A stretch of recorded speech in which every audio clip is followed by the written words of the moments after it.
నమస్తే, welcome to iDream social spotlight with Kavitha.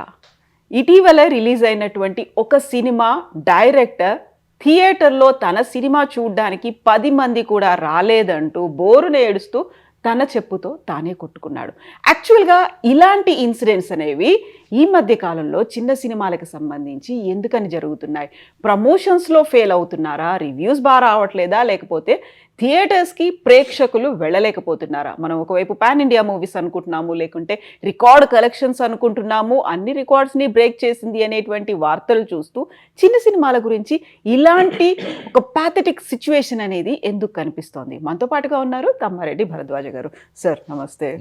Sir, మన గతంలో ప్రతిసారి పెద్ద సినిమా చిన్న సినిమా అనుకున్నప్పుడు చిన్న సినిమాకి ప్రేక్షకులు రావట్లేదు, థియేటర్ల దాకా రావట్లేదు, బోల్డంతా ఖర్చు పెడుతున్నారు, అక్కడ కష్ట నష్టాలు వీటన్నిటి గురించి మాట్లాడుకున్నాం.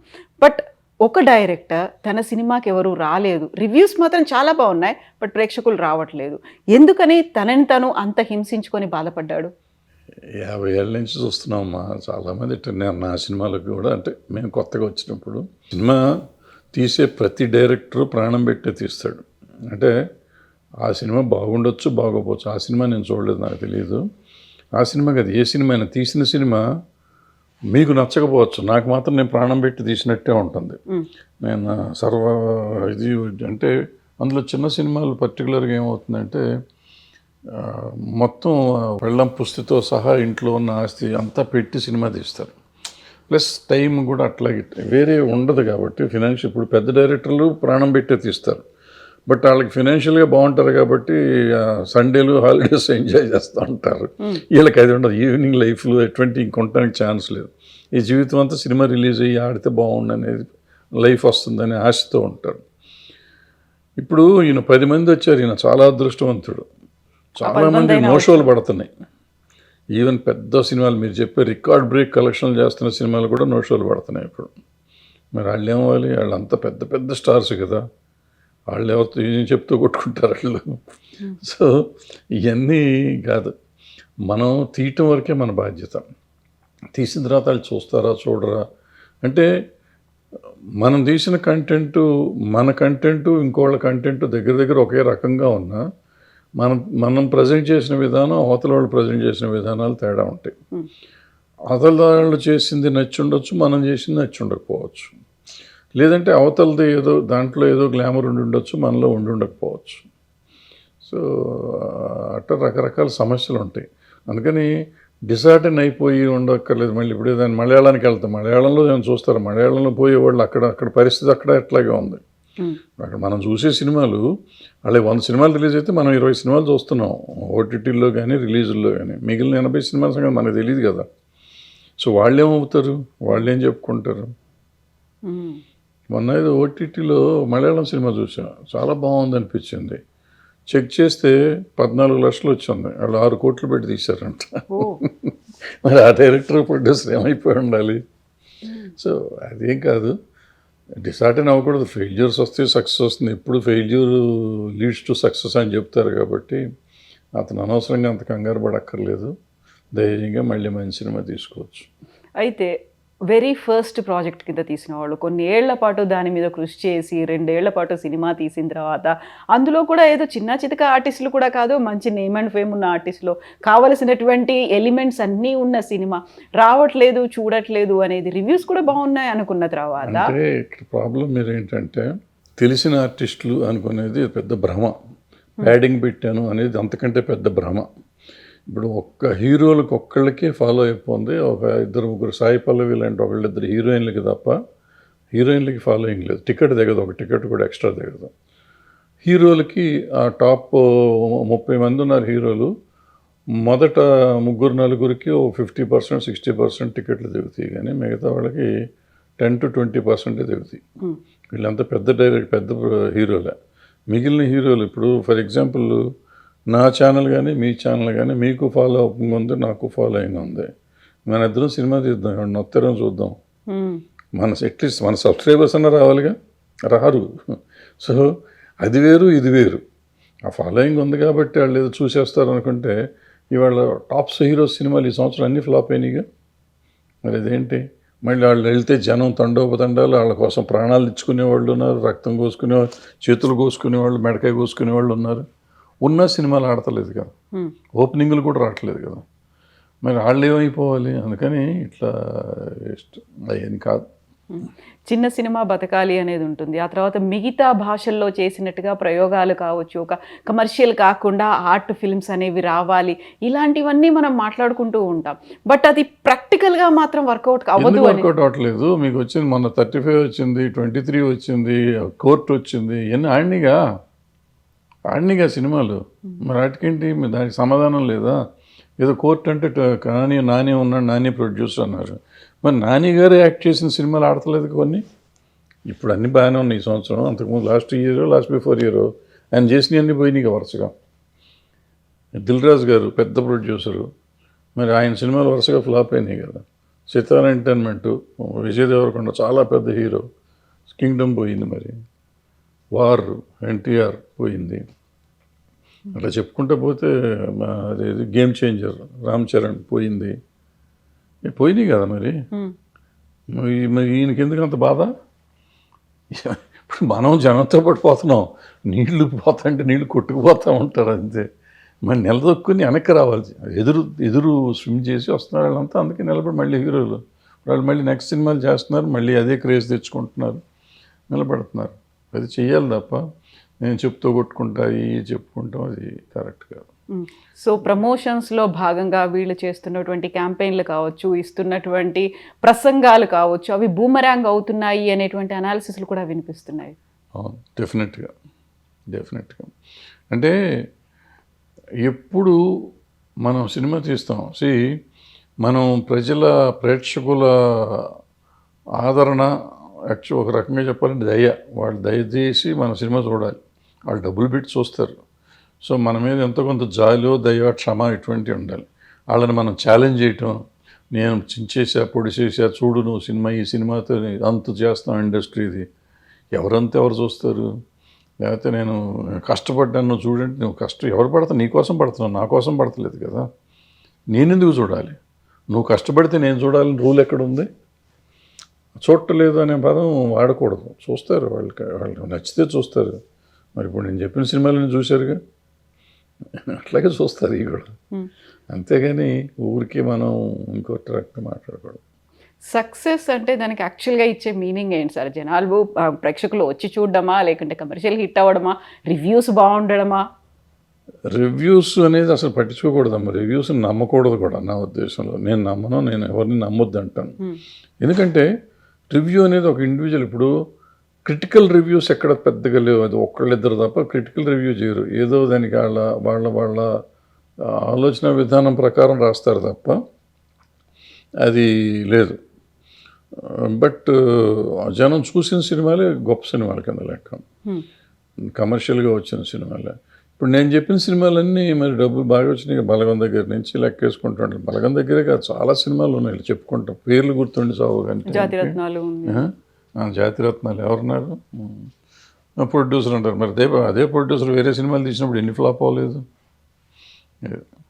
సో ప్రొడ్యూసరు, హీరోను, డైరెక్టరు ఇవన్నీ బోగస్. ఆ సినిమాలో దమ్ము ఉంటే ఆడుతుంది, దమ్ము లేకపోతే. ఇప్పుడు మన నరసింహ ఉంది, మరి మహావతార్ నరసింహ మళ్ళీ ₹1 కోటి మొత్తం భారతదేశం అంతా కలిసి ₹1 కోటి తోపినైంది. 300 కోట్లు చేసింది. ఇప్పుడు ఇంకా ఆడతాను, ఇంకా ఫుల్ పోతాను. మరి ఆయన 100 ముందు రోజు చూసి ఆయన ఆత్మహత్య చేసుకుంటా అన్నాడా? అనలేదు కదా. ఇప్పుడు యాక్చువల్గా సినిమా చూడ్డానికి మా థియేటర్కి రావాలి అంటే ఎందుకు వస్తారు, ఎందుకు చూడాలి సార్? యాక్చువల్గా ఏముంటే అట్రాక్ట్ చేస్తుంది అంటారు? ఏమీ లేదు. ఇప్పుడు మీరు తీసే కంటెంట్ నన్ను అట్రాక్ట్ చేయాలి, కామన్ ఆడియన్ని. సింపుల్ అమ్మ, ఒకటే. ఒక సినిమా మనం తీస్తున్నాం, ఇప్పుడు అందరం ప్రాణం పెట్టే తీస్తాం. ప్రాణం పెట్టే తీయటం వేరు, సినిమా చూడటం వేరు. సినిమా చూడటం మనం డబ్బులు ఖర్చు పెట్టి చూస్తాం. ఇక్కడ ఏంటంటే మనం ఏదో అనుకునేది. ఇప్పుడు ఫర్ ఎగ్జాంపుల్ కోర్టు ఆడింది కాబట్టి నేను కోర్టు అతను నాని కంటే నేను డబ్బు ఉన్నవాడిని ప్రొడ్యూసర్గా, నా డైరెక్టర్ వాళ్ళ డైరెక్టర్ కంటే గొప్ప డైరెక్టర్, నా ఆర్టిస్టులు అంతకంటే గొప్ప ఆర్టిస్టులు, నేను అంతకంటే బాగా తీస్తాను కోర్టు అని ఇంకో కోర్టు లాంటి సినిమా తీశాను. ఆల్రెడీ కోర్టు చూశారు, ఎందుకు చూస్తారు ఈ సినిమా? ఇప్పుడు ఆ సినిమా అయిపోయినా ఆయన కోర్టులాగా తీశాను నేను, నాకంటే బాగా తీశాను, నన్ను చూడలేదు. ఎందుకు చూస్తారు? కోర్టు చూసాం ఆల్రెడీ, ఇంకా నీ కోర్టు చూడాల్సిన అవసరం నాకు లేదు. ఇప్పుడు ఇది జాలీ ఎల్ఎల్బి తీశాడు 1, సేమ్ థింగ్స్ జాలీ ఎల్ఎల్బి 2 కూడా తీశాడు వేరే హీరోని పెట్టుకుని. ఇప్పుడు హిట్ 1, హిట్ 2, హిట్ 3 చేశారు, 3 హీరోలను పెట్టి. సిమిలర్ కంటెంట్ అయినా ఒక కంటెంట్ దానికి ఒక సీక్వెల్ ఏదో పెట్టుకుని ఏదో వేరే కథలు చెప్పుకుంటూ అలాంటి జోనర్లో కొంతమంది తీస్తున్నారు. అది వేరు. దానిలాగా చేయటం ఇంకోటి వేరు. అదేంటంటే ఆ ప్రొడ్యూసరు, ఆ డైరెక్టరు ఉండే ఇది దాని మీద ఆ కంటెంట్ అతను బాగా ప్రజెంట్ చేస్తాడు కాబట్టి మనం ఇంకోసారి వెళ్తాం. ఇప్పుడు నాలాంటి డైరెక్టరు అంతకుముందు సక్సెస్ ఫెయిల్యూర్లు ఉన్నాయి కాబట్టి ఇప్పుడు నేను సడన్గా వచ్చి కోర్టు చూసి, నేను చిన్న సినిమాలు తీసాను, కోర్టు చూసి లేకపోతే బలగం చూసి నేను బలగం లాంటిది తీశాను అంటే, నువ్వు బలగం చూసాం కదరా బాబు, నాకెందుకంటే కోర్టులాగా తీసాను ఎందుకు, ఆల్రెడీ నువ్వు ఫ్లాపులు తీసినావు, మళ్ళీ ఒక ఫ్లాప్ ఇస్తావు అంటారు అనుకుంటారు. రారు. వీటన్నిటికంటే నేను ఒక కొత్త కంటెంట్, ఫ్రెష్ కంటెంట్ తీసుకొస్తున్నాను, ఎవరూ చూడండి. అంటే అట్లీస్ట్ ఇప్పుడు మన జనరేషన్, ఇప్పుడు నేనంటే నా జనరేషన్, మీరైతే మీ జనరేషన్, ఆ పిల్లడు ఏదో ఆ పిల్లడి జనరేషను, మా జనరేషన్లో చూడని సినిమా నేను కథ ఒకటి తీసుకొస్తున్నాను, కొత్తగా ప్రజెంట్ చేస్తున్నాను. అది ప్రోమోను ఇంకోటి వచ్చినప్పుడు, టీజర్ వచ్చినప్పుడు చూస్తే అవ్వాలి. ఇప్పుడు అదే ఇందాక మొదలెట్టింది అక్కడెక్కడంటే, చూస్తానికి వెళ్ళినప్పుడు ఈ సినిమా చూస్తాను. ఇప్పుడు నేను అన్న మొత్తం ప్రాణం పెట్టి సినిమా తీస్తున్నా. నేను ప్రాణం పెట్టే సినిమా ఎవరో తీస్తే ప్రాణం పెట్టి నువ్వు చూస్తావా? అవును. నేను ప్రతిఘటనను ఒక సినిమా తీసా, నేను ప్రాణం పెట్టే తీసా, మొత్తం ఆస్తులన్నీ పెట్టి తీసా, షో క్యాన్సిల్ అయింది, బాగా డిసప్పాయింట్మెంట్ ఉండింది. బాగా తీసాం అనుకున్నాం, బట్ జనానికి నచ్చలా. మనం ప్రజెంట్ చేసిన విధానం తప్పు ఉండొచ్చు, ఏదో తప్పు ఉండొచ్చు, మన తప్పు ఉంది. ఆ తర్వాత చేయాలి 14 ఏళ్ళు 13 ఏళ్ళు అయిపోయింది. సో డిసార్డర్ అనే కూర్చుంటే ఏమొస్తుంది? ఏం రాదు. అయితే ఆ తీసేటప్పుడు మా అల్లుడు చెప్పాడు, ఎందుకు తీస్తున్నామా ఈ సినిమా అని అడిగాడు నన్ను. చూస్తారు ఇది బ్రహ్మాండమైన కంటెంట్ అని నేను చెప్పాను. సో తీసినాక నా కష్టాలు నేను పడ్డాను, రిలీజ్ చేశాను, మొత్తం పోయింది, ఉన్నది ఉంచుకున్నది పోయింది అనుకోండి. ఆ తీసే రోజు మా అల్లుడు అడిగిన లెక్క ప్రకారం నేను ఆలోచించి, నేనైతే ఈ సినిమా చూస్తానని ఆలోచించుంటే ఆ రోజు నాకు జ్ఞానోదయం అయ్యి ఉండేది. అది ఆలోచించాల. ఇప్పుడు అదే ప్రతిఘటన మీరు తీసి నేను థియేటర్ టికెట్ కొనుక్కొని వెళ్తానా? వెళ్ళేవాడిని కాదు డెఫినెట్గా. అదే కాస్టింగ్తో అంతకంటే మీరు ఇంకా బాగా తీసినా కూడా నేను వెళ్ళేవాడిని కాదు, unless mouth spread, talk spread అయ్యి బాగుంటుంది తప్ప. సో ఎక్కడంటే ఆ రోజు నేను ప్రొడ్యూసర్గా నా కంటెంట్ ముందు రిలీజ్ చేసేటప్పటికి ఆడియన్స్ థియేటర్కి రప్పించుకునే పరిస్థితి లేదు, అందుకే నో షోలు పడ్డాయి, మార్నింగ్ షో. సో అది లేకపోవటం వల్ల ఇబ్బంది పడతాం. ఆ సినిమాకి ఇప్పుడు మీరు చెప్పిన దీనికి రామోజీరావు గారి ప్రతిఘటన సెన్సేషనల్ హిట్ అది.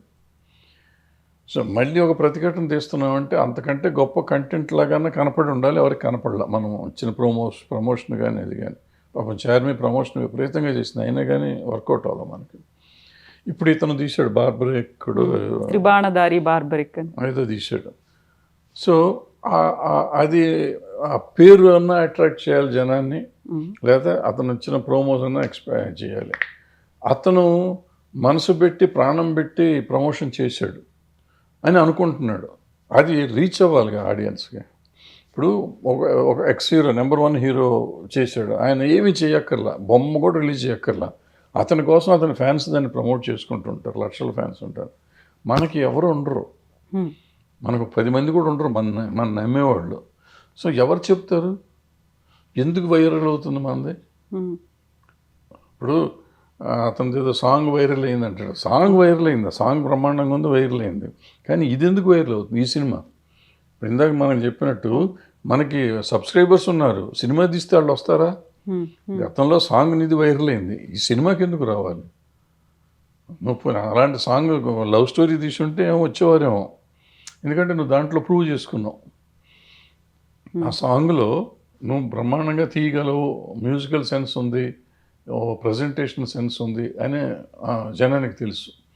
సో దాన్ని క్యాష్ చేసుకుని నువ్వు ఇంకో సినిమా అట్లాంటి లవ్ స్టోరీ లాంటిది ఏదైనా తీసుంటే ఏమో అదరగొట్టేసేదేమో, చించేసేదేమో, మనకు తెలీదు. అది వదిలిపెట్టి వేరే జోనర్లోకి వచ్చారు.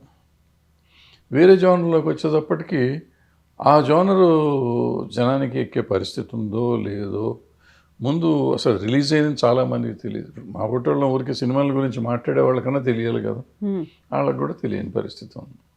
టైట్ మొన్న పోస్టర్, అది కూడా ఇంగ్లీష్లో ఏదో పోస్టర్ ఉంది, బార్బర్ ఏదో, అది ఏదో ఉంది, మనకు సంబంధం లేని మ్యాటర్ అన్నట్టుగా వెళ్ళిపోయాం చూసుకుంటే పోస్టర్. మన సినిమా కాదులే అని ఒక ఫీల్. సో ఎప్పుడు ఆడియన్ని అట్రాక్ట్ చేయడం అనేది ఇంపార్టెంట్. ఈ సినిమా కాదు, ఇది ఇతని సినిమాని కాదు, ఇతను పాపం అతను సిన్సియర్గా చేసాడు, అతని కష్టం అవుతుంది. కానీ ఎవరం చేసినా కూడా రోజు పోస్టర్లో వారానికి 6-7 అంటిస్తారమ్మా. ఇప్పుడు 14 స్టూడియో రోడ్లో వెళ్తా అంటే కొత్త సినిమాలు 6-7 సినిమాలు అంటిస్తారు. ఒక్క పోస్టర్ అన్నీ కొత్తగా ఉంటాయి, ఫ్రెష్గా ఉంటాయి. కానీ ఏదైనా చూసి సినిమా చూడాలనిపించే పోస్టర్ ఉండాలిగా, టైటిల్ చూసి సినిమా చూడాలనిపించాలిగా, ఒక యూఎస్పీ అనేది ఉండాలిగా. అది లేదు. సో నేను చెప్పేది ఏంటంటే, ఎవరైనా సినిమా తీసే ప్రొడ్యూసర్ కానీ, డైరెక్టర్ కానీ, యాక్టర్ కానీ, ఈ సినిమా నేను టికెట్ పెట్టి చూడగలనా, వేరే వాళ్ళు చేస్తే చూస్తారు అనే ధైర్యం ఉంటే యాక్టర్ యాక్ట్ చేయాలి, డైరెక్టర్ డైరెక్ట్ చేయాలి, ప్రొడ్యూసర్ సినిమా ప్రొడ్యూస్ చేయాలి. అది చూసి ఈ కథ ఎవరు చూస్తారని నీకు అనుమానం వచ్చిందంటే అయిపోయింది, చచ్చిపోయింది, నీ చేతిలోనే ఫెయిల్యూర్ స్టార్ట్ అయిపోయింది. ఇప్పుడు హార్ట్ అండ్ సోల్ అనేది పెట్టి ఫుల్ ఫ్లెడ్జ్డ్గా డెడికేటెడ్గా ఒక సినిమా తీసిన తర్వాత తీసినటువంటి మొట్టమొదటి సినిమానే పోయింది అంటే, సరే రెండో సినిమా కోసం మళ్ళీ ఎంత కష్టపడి చేద్దాం అనుకున్నా కానీ ఫస్ట్ సినిమా ఇంపాక్ట్ అయితే ఉంటుంది. అది హిట్ కాలేదు కదా, అది ఫ్లాప్ కదా. ఇవన్నీ ఉండవు అని అవసరం. అవన్నీ ఇప్పుడు హార్ట్ అండ్ సోల్ పెట్టకుండా ఎవరు సినిమా తీస్తారు అంటే, కొంతమందికి నాలెడ్జ్ లేక ఏదో ఆవేశంతో తీసినా ప్రాణం పెట్టే తీస్తారు. నాకు తెలిసిన టెక్నాలజీ, ఇప్పుడు నీకు కొంత టెక్నాలజీ తెలుసు కాబట్టి నువ్వు హార్ట్ అండ్ సోల్ పెట్టావు, నాకు తెలిసిన టెక్నాలజీకి నేను హార్ట్ అండ్ సోల్ పెడతా. హార్ట్ అండ్ సోల్ డబ్బులు కూడా పెడతాం, మొత్తం పెట్టేస్తాం, తీస్తాం. తీస్తే మన వరకే, అది ఎదుటివాడికి సంబంధం లేదు కదా. ఇప్పుడు రాజమౌళి గారు లేకపోతే త్రివిక్రమ్ శ్రీనివాస్ గారు ఇంకోళ్ళు పెద్ద ఈ డైరెక్టర్లు అతను బెంగళూరు అతను వీళ్ళు ఎవరైనా తీస్తే వాళ్ళకు వచ్చిన పాపులారిటీకి మనం బాగా ఒక బానిసత్వంలో పెరిగిన వాళ్ళం కదా. మనం హీరోలకి కాదు, బ్రిటిష్ సామ్రాజ్యం కానీ మొఘల్ సామ్రాజ్యం కానీ ఎవరో వాళ్ళ కింద బతికి మనం ఇంకా రాజులు కాలం నుంచి ఉండి, అయ్యో పాపం వాళ్ళు కష్టపడ్డారండి, అమ్మో రాజుగారు రోడ్డు మీదకి వచ్చారండి, రాజుగారు వచ్చి కూర్చున్నారండి, మనతో భోంచేస్తున్నారండి, రాజు మన ఎక్స్ప్లాయిట్ చేసి తింటున్నాడు అనేది లేదు. మన పక్కన కూర్చొని ఆ రోజు తిన్నాడు, ఆయన అవసరం ఏముందో మనతో భోంచేసాడు, దాంతో ఆయన దేవుడు అనుకుంటాం.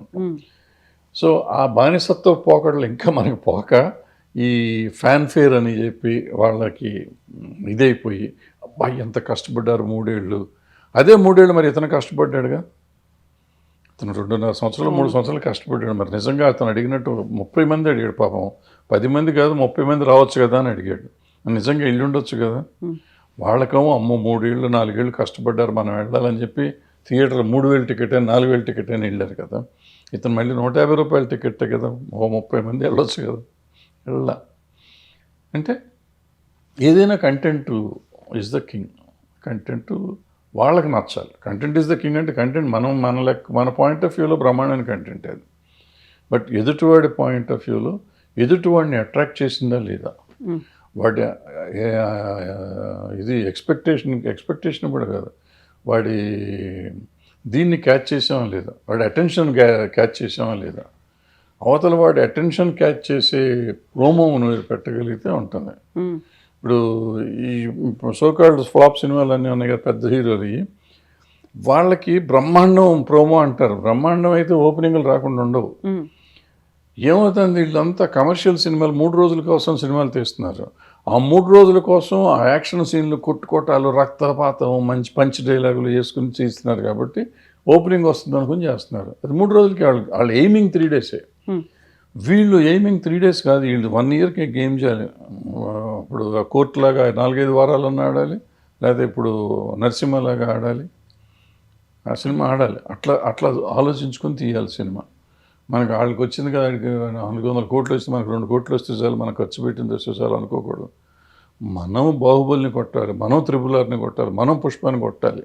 ఆ రేంజ్కి ఆలోచించి తీయాలి సినిమా. ఎక్స్టర్నల్ ఫ్యాక్టర్స్ ఏముంటాయంటారు ఇలా ఒక ఫిల్మ్కి వెళ్ళకపోవడం అనేది? ఏముండే ఎక్స్టర్నల్ ఫ్యాక్టర్స్ ఏమో టికెట్ రేట్ ఎక్కువ, ట్రాఫిక్ ఎక్కువ, we cannot afford that rate.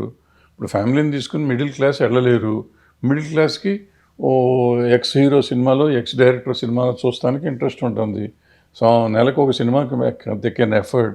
ఆ ఒక సినిమా దీనికి వెళ్తానికి రారు. సింపుల్ అది. దాంతో మీకు ప్రాబ్లం పోతుంది. ఇప్పుడు నరసింహకి వస్తున్నారండి, నరసింహని జనం అంతా బ్రహ్మాండం పెట్టారు కాబట్టి అందరూ ఎగేసుకుని వెళ్తున్నారు. అండ్ అతను మీరు చూడండి, ఇక్కడ 150 రూపాయల టికెట్, నార్త్ అంతా 99 రూపాయల టికెట్. అది మీరు చూడండి, 99 రూపాయల టికెట్, 150 రూపాయల టికెట్ పెట్టి ఆయన 300 కోట్లు చేశాడు. మనము పెంచేసి 3000, 2000, 500, 600 టికెట్లు పెడితే మనకు 200, 300 రావట్లేదు ఇక్కడ. మనం సినిమాకి సంబంధించి ఇంకొక విషయం మాట్లాడుకుంటే, గతంలో వర్కర్స్ యూనియన్ ఒక స్ట్రైక్ చేసింది. స్ట్రైక్ ఒక ఎండ్ కార్డు పడిందా, లేకుంటే అది అలా ఒక పాజ్ బటన్లో ఉందా? అసలు ఫస్ట్ స్ట్రైక్ చేయలేదు. స్ట్రైక్ చేసింది అనే మాట మీరు విత్డ్రా చేసుకోండి. ఓకే. స్ట్రైక్ అంటే పని చేయకుండా ఆపేయటం.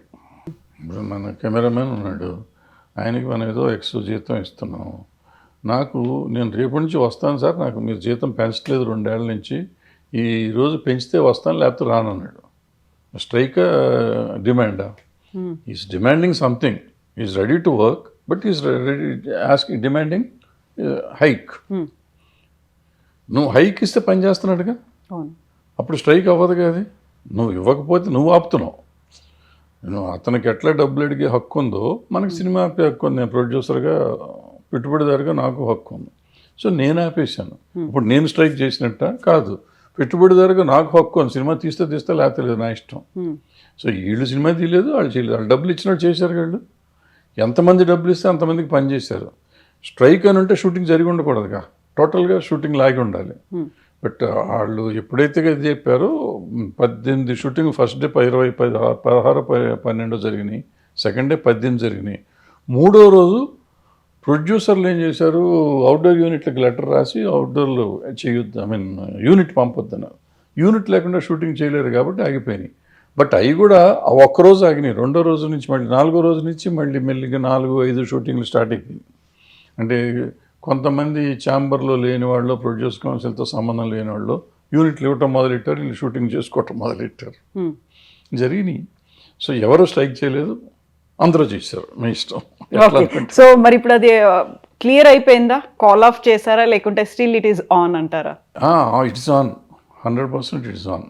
కాల్ ఆఫ్ అంటే గవర్నమెంట్ ఇన్వాల్వ్ అయ్యి ఎట్టి పరిస్థితుల్లో మీరు షూటింగ్లు చేసుకుని మీరు సాల్వ్ చేసుకుంటున్నారు. గవర్నమెంట్ ఒక ఎక్స్టెంట్ వరకు సాల్వ్ చేసింది. 50, 70, 80% సాల్వ్ చేసిన, 20% ఉన్నాయి. దానికి ఏదో కమిటీలు వేసేదో చేస్తారు. But that will go on. పని జరుగుతుంది, పని ఆగదు. అది ఇప్పుడు ఏంటంటే వాళ్ళు చేసిన పని ఏంటంటే, వర్క్ షుడ్ నాట్ స్టాప్. ఎవరు ఏం చేసినా మీరు కొట్టుకోండి, తిట్టుకోండి, ఏమన్నా చావండి, మా రాష్ట్రంలో ఉన్నంతకాలం మీరు పని చేయాలని చెప్పి గవర్నమెంట్ వార్నింగ్ ఇచ్చింది. చాలా స్ట్రిక్ట్ వార్నింగ్ ఇచ్చింది ఇద్దరికి. సో ఇద్దరు నోరు మూసుకొని పని చేయాలి. చేసి తర్వాత సంగతి తర్వాత చూసుకోవాలి. Then what about the demand? Demands కొంతవరకు చేశారు, పెంచారు కదా, 15%. కొంతమందికి పెంచారు, కొంతమందికి 10% పెంచారు. మిగిలిన వాళ్ళకి దే ఆర్ ఆన్ డిస్కషన్. ఇంకా డిస్కషన్స్ నడుస్తూనే ఉన్నాయి. అవుతాయి, ఎప్పుడో ఒకప్పుడు అవుతాయి. ఒకవేళ అయిపోతే ఏంటంటే ఇప్పటి నుంచి చూస్తారు. అప్పుడు ఈ షూటింగ్ స్టార్ట్ చేసిన రోజు నుంచి నేను ఒక 4 రోజుల నుంచి చేసి నెక్స్ట్ మంత్ వచ్చింది అనుకోండి, ఏ కంపెనీకి చేసినా ఆ కంపెనీ నాకు ఇవాళ రూపాయి ఇస్తే ₹1.25 ఇవ్వాలి కదా, ఆ పావులు అప్పుడు ఇవ్వాలి. మా ఛాంబర్ వసూలు చేసేస్తున్నారు. ఇప్పుడు మనం పాలిటిక్స్ గురించి మాట్లాడుకుంటే, వైస్ ప్రెసిడెంట్ క్యాండిడేట్గా జస్టిస్ సుదర్శన్ రెడ్డి పేరుని అనౌన్స్ చేసిన తర్వాత కేంద్ర హోంశాఖ మంత్రి అమిత్ షా తీవ్రమైనటువంటి వ్యాఖ్యలు చేశారు. ఆయన ప్రో నక్సలైట్ కాబట్టే సల్వా జుడుమ్ని బ్యాన్ చేశాడు, లేకపోతే 5 ఏళ్ల క్రితమే మావోయిస్టులు, నక్సలైట్లు అంతమైపోయేది. ఇప్పటికీ కంటిన్యూ అవడానికి కారణమే జస్టిస్ సుదర్శన్ రెడ్డి అనే మాట. కరెక్ట్.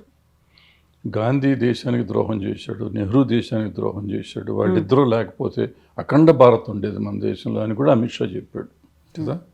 వాళ్ళు దేశద్రోహులే కదా వాళ్ళు. సో సిమిలర్గా వాళ్ళు ఏదైనా మాట్లాడగలరు, వాళ్ళకి మాట్లాడే హక్కు ఉంది, మాట్లాడతారు. సో దాన్ని అంతా మనం తీసుకుంటామా? మరి గాంధీ గారు లేకుండా స్వతంత్రం వస్తుందా, నెహ్రూ గారు లేకుండా వస్తుందా? వాళ్ళు నిజంగా దేశద్రోహులా? వాళ్ళని కులాలు, మతం కూడా మార్చేశారు వాళ్ళదే. వాళ్ళు వేరే మతానికి కూడా పంపించేశారు. సో వీళ్ళు చేసే ఈ ప్రచారాన్ని మనం పెద్దగా పట్టించుకోవాల్సిన అవసరం లేదు. ఇవాళ వీళ్ళు ఏ ప్రచారం చేసినా చేయకపోయినా ఆయన గెలుస్తాడా గెలవడట గెలవనివ్వరు. ఎందుకంటే మెజారిటీ వాళ్ళకే ఉంది. క్రాస్ ఓటింగ్ అవుతుందని కూడా నేను నమ్మను. బయట ఊరికి కాంగ్రెస్ వాళ్ళు చెప్తారు కానీ క్రాస్ ఓటింగ్ కూడా జరిగే ఛాన్స్ లేదు. సుదర్శన్ రెడ్డి గారు గెలవరు, తెలిసింది వాళ్ళకి, ఆయనకి తెలిసి ఉంటుంది, ఆ పార్టీలకే తెలుసు. బట్ అపోజిషన్ వాళ్ళ ఇది చూపించాలి కాబట్టి ప్రతిసారి క్యాండిడేట్ని పెడతా ఉంటాం, అంతే తప్ప సరే వీళ్ళకి ఊరికి వాళ్ళ మీద బురద చల్లటమే జయంగా పెట్టుకుని వాళ్ళు చెప్తూనే ఉంటారు. ఇప్పుడు పార్లమెంట్లో మొన్న ఆపరేషన్ సింధూర్ తర్వాత అపోజిషన్ నాయకులు అందరూ మాట్లాడారు చాలామంది. ఎవరైనా దానికి సమాధానం చెప్పారా? వాళ్ళు అది చెప్పకుండా మీరంతా పాక్ ఏజెంట్లు అన్నారు, ప్రైమ్ మినిస్టర్ దగ్గర నుంచి అందరూ. అంటే ఎదుటివాడి మీద బురద చల్లటం తప్ప సమాధానం చెప్పడం లేదు ఎవరికి. ఇప్పుడు ఇక్కడ ఎక్కడ మన ఈ దేశంలో పాజిటివ్గా ఆలోచించక్కర్లే. ఇప్పుడు అక్కడ మనకి ఏమీ అక్కర్లేదు. ఆపరేషన్ సింధూరు మేము చేసామని చెప్పేస్తే అయిపోయింది. ఎందుకు ఆపాము? ట్రంప్ ఆపలేదు, మేమే ఆపాము, పలానా కారణం అని చెప్పొచ్చు కదా. అది చెప్పలేకపోయారుగా. అదే కదా అడిగింది రాహుల్ గాంధీ. అడిగింది ఏంటి? మీరు పార్లమెంట్లో అనౌన్స్ చేయండి, ఆయన చెప్పలేదు మేమే ఆపామనే మాట చెప్పండి అంటే చెప్పలా. ఎందుకు చెప్పలా? ఏం కమిట్ అవ్వచ్చుగా. ఇప్పుడు ఓవైసీని ఎవరినో జై హింద్ అని అడిగాను. అతను నాకు భారతదేశం అంటే ప్రేమ ఉందిగా నేను అన్నాడు. అనను అంటాం తప్పు, అది వేరే సంగతి. బట్ అని అంటాం మనకెందుకు? అట్లాగే మరి రాహుల్ గాంధీ నువ్వు ట్రంప్కి సంబంధం లేదు అంటాం ధర్మమేగా అడగటం. అది అడిగినప్పుడు అది మాత్రం అధర్మం ఎందుకు అవుతుంది? రాహుల్ గాంధీ ఎవడు అడుగుతానికంటే? ఇప్పుడు నువ్వెవరో నన్ను ఏం చెప్పాలో మాట్లాడటానికి? నా దేశభక్తిని పరీక్షించడానికి నువ్వెవరో? నీకేం హక్కు ఉంది? నీకెంత హక్కు ఉందో నాకు అంతే హక్కు ఉంది. నీకు ప్రశ్నించే హక్కు ఉంటే నాకు ప్రశ్నించే హక్కు ఉంటుంది. నీకు ఒక్కడికే హక్కు ఎందుకు ఉంటుంది, నాకెందుకు ఉండదు? సో ఈ ప్రభుత్వం వచ్చిన కాడి నుంచి ఈ నెగిటివ్ థింకింగ్లో జనంలో పెంచేశారు, పెరిగిపోయింది. దాన్ని ఇప్పుడు అంటే ఇవన్నీ ఇది టెలికాస్ట్ చేస్తే ఇప్పుడు రేపు నన్ను కూడా దేశద్రోహిగా ముద్రేస్తారేమో. వేసుకున్నారు కానీ ఇది రైట్ డైరెక్షన్లో వెళ్ళటల్లా. ఇంతకుముందు వాజ్పేయి గారు ఉన్నప్పుడు కూడా చేసాము, ఈవెన్ మోడీ గారు వచ్చినప్పుడు కూడా ఫస్ట్ టర్మ్ వచ్చినప్పుడు దేశానికి మార్పు కోసం రావాలి ఆయన అనుకున్న వాళ్ళు నేను కూడా ఒకడిని. But the way things are going on నా పర్సనల్గా నాకు నచ్చలేదు. బట్ జనంకి నచ్చి ఆయనే కావాలనుకుంటున్నారు. మనం మాట్లాడదాం. మీరు కూడా ప్రో నక్సలైటా, అర్బన్ నక్సలా? మీరు ఏదైనా అనుకోవచ్చు. నక్సలే అనుకోదు, మళ్ళీ అర్బను ప్రో ఇవన్నీ ఎందుకు? నేనే నక్సలైట్ని అనుకోరాదా? ఇప్పుడు ఏం పోయింది? మా అయితే అరెస్ట్ చేస్తారు లేదా కాల్చేస్తారు, అంతే కదా. ఈ పెద్ద ప్రాబ్లం లేదు. నక్సల్ అంటే ఏంటి? నక్సల్ దేశద్రోహి కాదు. వాళ్ళు నమ్మిన సిద్ధాంతం దేశం బాగుండాలి అనుకున్నారు, వాళ్ళు ప్రజలు బాగుండాలనుకున్నారు. అయితే తుపాకీ కొట్టడం ద్వారా స్వతంత్రం వస్తున్నారు. ఇప్పుడు గాంధీ అప్పుడు కూడా భగత్ సింగ్ గారు ఇంకో రకంగా తుపాకీ పట్టుకొని చేశాడు. ఆయన నక్సలైటా? ఆ రోజుకి నక్సలిజం లేదు కానీ, బట్ ఆయన తుపాకీ పట్టుకుని వచ్చాడు. ఉద్దమ్ సింగ్ తుపాకీ పట్టాడు. వీళ్ళంతా తుపాకీ పట్టుకున్న వాళ్ళంతా ఇలా అల్లూరి సీతారామరాజు తుపాకీ పట్టాడు. వీళ్ళంతా దేశద్రోహులా? వీళ్ళంతా నక్సలైట్లు ఆ రోజున కాదుగా. వాళ్ళు కూడా ఆలోచన విధానం ఏంటి? ఇవాళ ఆ నక్సలైట్లు అనేవాళ్ళు ఇవాళ రాంగ్ రూట్లో ఉన్నారా ఇంకో రూట్లో ఉన్నారా పక్కన పెడితే, బట్ ఆలోచన విధానం ఏంటంటే సమాజం కావాలి, ప్రతి మనిషి బాగుండాలి, అందరూ బాగుండాలి. అందరూ బాగుండాలి అనుకునేవాడు దేశద్రోహి ఎట్ట అవుతాడు? నాకు అర్థం కదా. అయితే నా తుపాకీ పట్టుకుని వీళ్ళంతమందిని చంపేయటం అనేది దుర్మార్గం. అది నిజంగా దుర్మార్గమే. బట్ ఇంటెన్షన్, ఇప్పుడు మన పోలీసు వాళ్ళు ఉంటారమ్మా, పోలీసు వాళ్ళు కాల్చడం అనేది తప్పని చట్టం చెప్పినా ఎన్కౌంటర్నో ఇంకోటనో చేసి పారేస్తూ ఉంటారు. అది చట్ట ప్రకారం వాళ్ళకి చంపే హక్కు ఉందా? లేదు, అయినా చంపుతున్నారు. వాళ్ళు దేశద్రోహులా? మిలిటరీ వాళ్ళు ఉన్నారు, యుద్ధంలో ఎవరినో చంపుతారు, అపోజిషన్ వాళ్ళని చంపుతారు. అంటే మనిషి చంపడం మానవత్వమా? కాదుగా. కానీ వీళ్ళు దేశ రక్షణ కోసం ఎదుటివాడు శత్రువుని కాబట్టి శత్రువుని చంపుతారు. శత్రువుని చంపటం అనేది ఇది. వీళ్ళు నక్సలైట్లు ఈ పెట్టుబడిదారీ వ్యవస్థ దేశద్రోహులు అనుకుని వాళ్ళు అనుకుంటారు. ఈ యువతరాళ్ళు వాళ్ళు తుపాకీ పట్టుకుని వచ్చి మా మీద యుద్ధం చేయడం తప్పని వీళ్ళు అనుకుంటున్నారు. ఎవరు రైట్ ఎవరు తప్పు అంటే డెఫినెట్గా డెమోక్రసీలో ఓట్లు ఇదే తప్పు, వాళ్ళే తప్పు, నక్సలైట్లే తప్పు కొంతవరకు.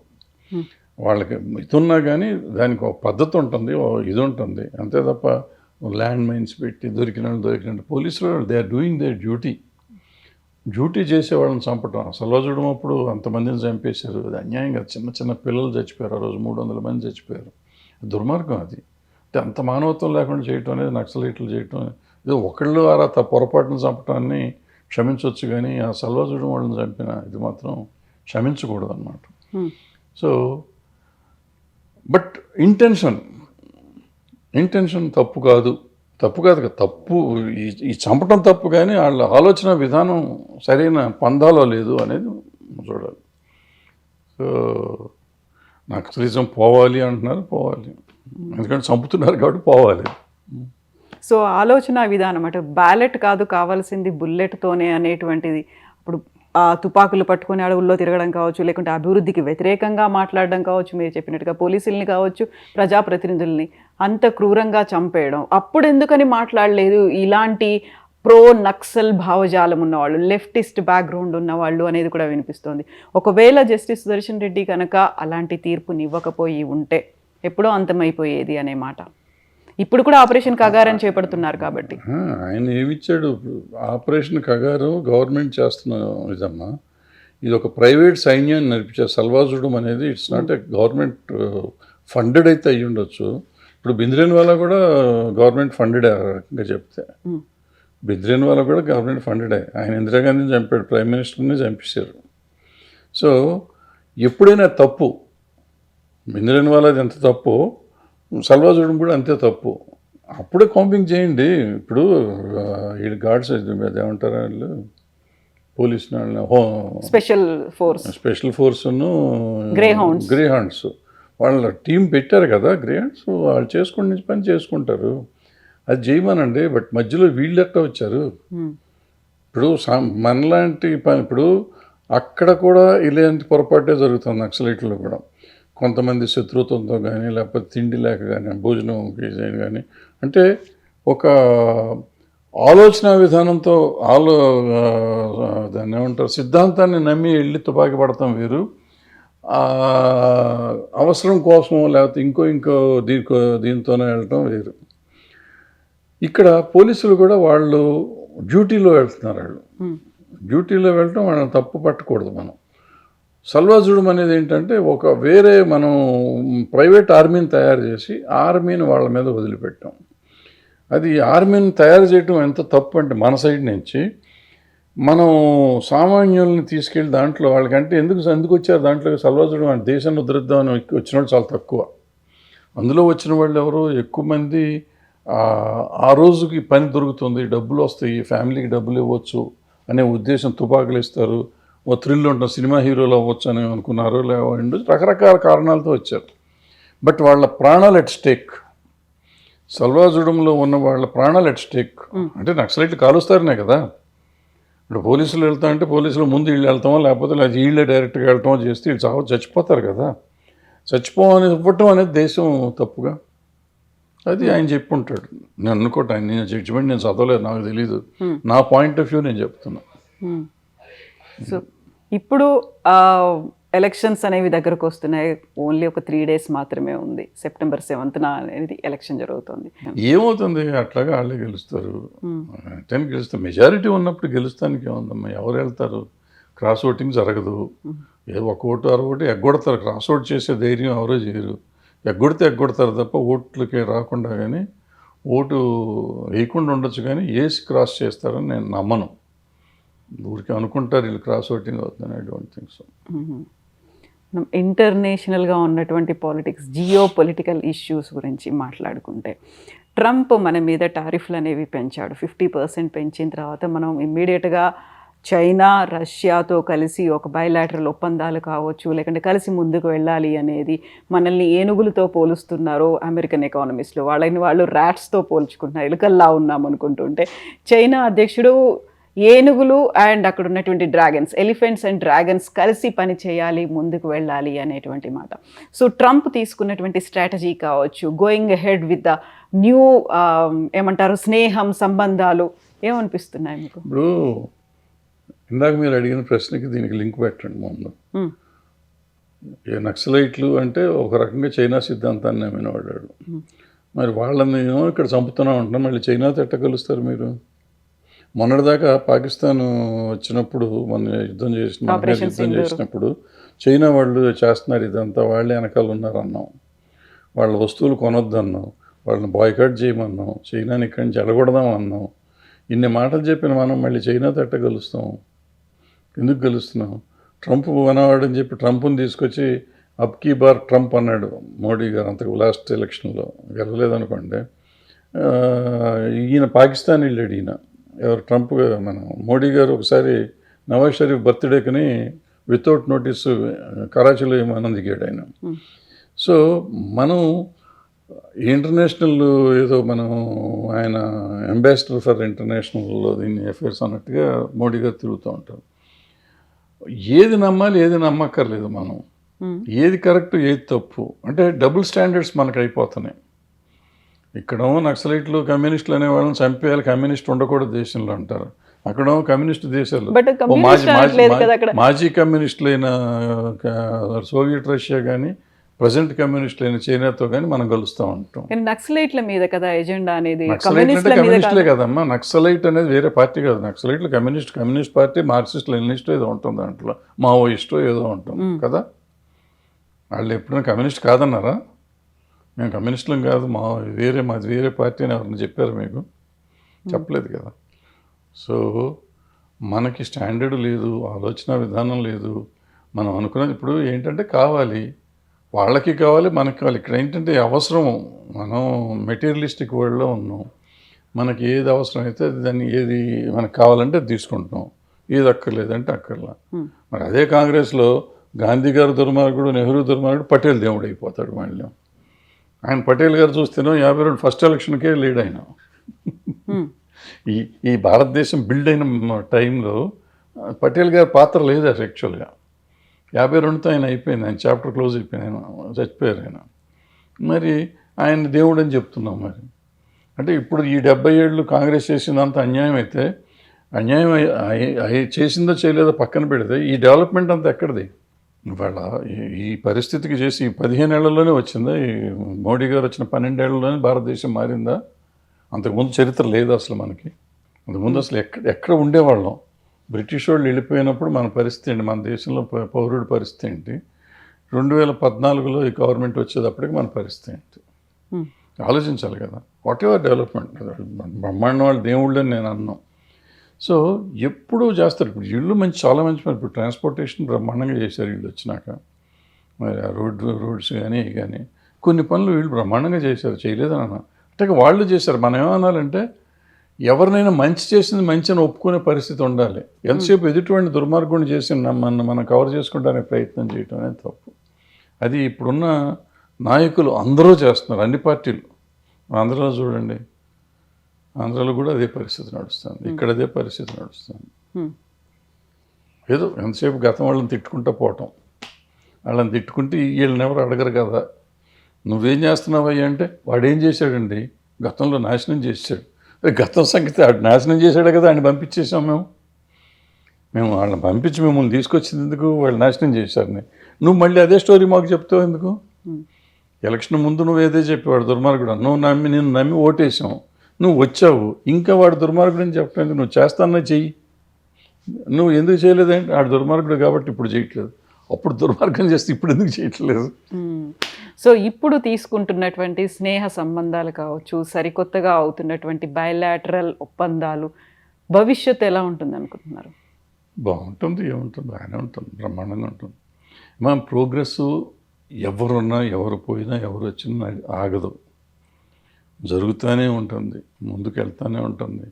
ఈ జనాభా పెరుగుతూనే ఉంటారు, డెవలప్మెంట్ జరుగుతాం, డెవలప్మెంటా లేకపోతే చెడిపోతున్నామా అనేది మనకు తెలియదు. కానీ మన లైఫ్ ఆఫ్ లివింగ్ స్టాండర్డ్స్ అయితే పెరిగినాయి. కొంతకాలం రష్యాతో బాగున్నాము, వాళ్ళు కాంగ్రెస్ ఉన్నప్పుడు రష్యాతో వీళ్ళంతా కాంగ్రెస్ సెయిల్ అవుతున్నప్పుడు బీజేపీ తిట్టింది. మరి ఇప్పుడు రష్యాతోనూ చైనాతోనూ మనం మళ్ళీ సెయిల్ అవుతున్నాము.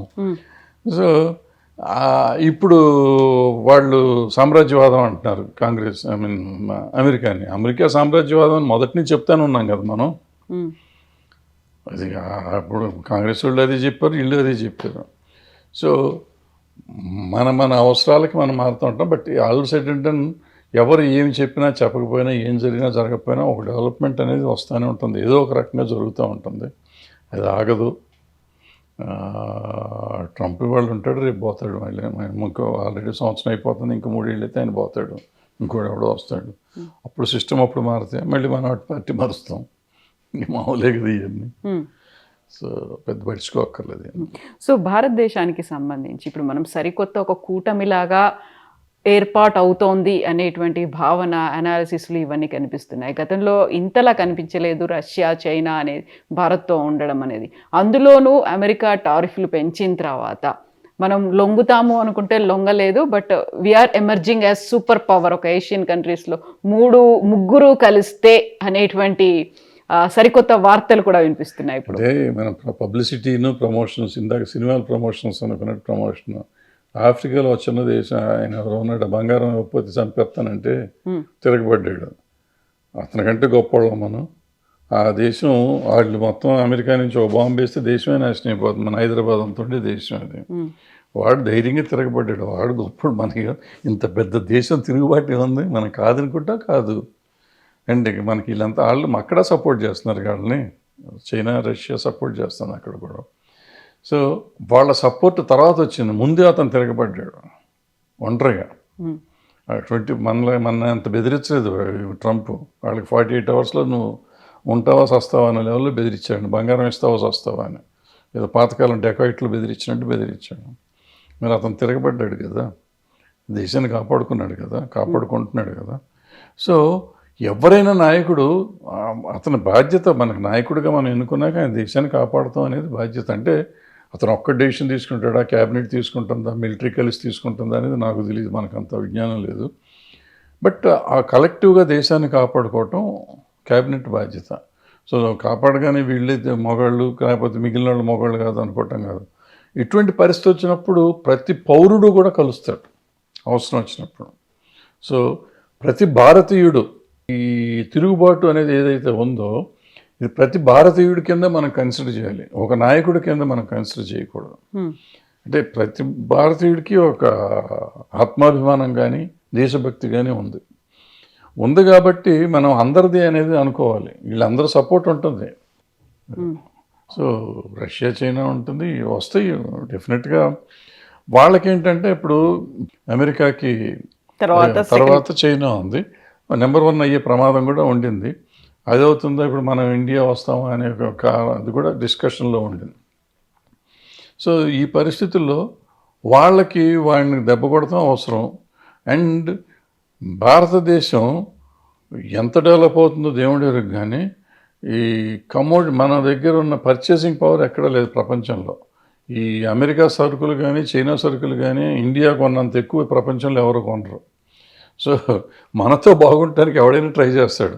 ఆ ట్రంప్ ఎందుకు చేస్తున్నాడు, వాడి కర్మ వాడు చేసుకుంటున్నాడు, పోతే పోతాడు, అంతే ఉంటుంది. మనకి అవసరం ఇప్పుడు వాళ్ళు ఆపేస్తే మనం అక్కడ అమెరికా ఎక్స్పోర్ట్ అంతా ఆగిపోవాలి కదా, చాలా వరకు ఆగుతుంది. సో మనకు వేరే కావాలి కదా, మనం వెళ్తే బాగుండక ఏం వస్తామా, మనం వెళ్ళి ఎక్స్పోర్ట్ చేస్తాం. ఆల్టర్నేట్స్ ఉండాలి కదా, ఉంటాయి.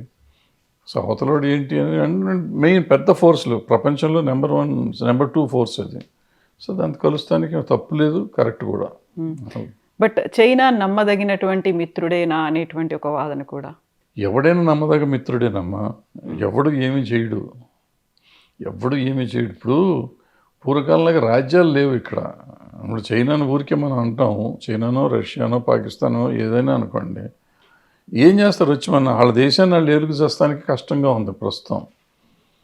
ఎక్సెప్ట్ చైనా, ప్రపంచంలో ప్రతి వాళ్ళు వాళ్ళ దేశం వాళ్ళు ఏలుకోవటం ఉంది. చైనాలో కూడా ఇంటర్నల్గా ఎన్ని ప్రాబ్లమ్స్ ఉన్నాయో మనకు తెలియదు. బట్ బయట నుంచి చూస్తానికి చైనా అన్ని దేశాల కంటే బెటర్ దేశంగా ఉంటుంది. కానీ ఇంటర్నల్గా వాళ్ళకి ఎన్ని ఉన్నాయో తెలియదు. బట్ అందుకని వాళ్ళు వచ్చి ఇప్పుడు మనం ఇన్వైట్ చేసి ఈ దేశాన్ని వెళ్తారా, ఎలా వెళ్తారు? మన ఊరికే భ్రమ అనమాట. ఏదో అక్కడ ఉన్న అడవులు, హిమాలయ పర్వతాల్లో ఉండే ఖాళీ స్థలంలో ఒక అడుగు ఇటు వచ్చాడు, ఒక అడుగు మనం అటు వెళ్ళాం, ఇటువంటివి ఉంటాయి తప్ప టోటల్గా ఏదో మన దేశాన్ని ఇన్వైట్ చేస్తానికి వస్తారు పాకిస్తాన్ అయినా వీళ్ళైనా అనేది. పాకిస్తాన్ కూడా అప్పుడు ఆక్యుపైడ్ కాశ్మీర్ అప్పుడు అప్పుడు ఉన్న వేడి వేరు. ఆ వేడిలో పాకిస్తాన్ వాళ్ళు మొత్తం కాశ్మీర్ తీసేసుకుందాం అన్న లెవెల్లో వచ్చి ఉంటారు.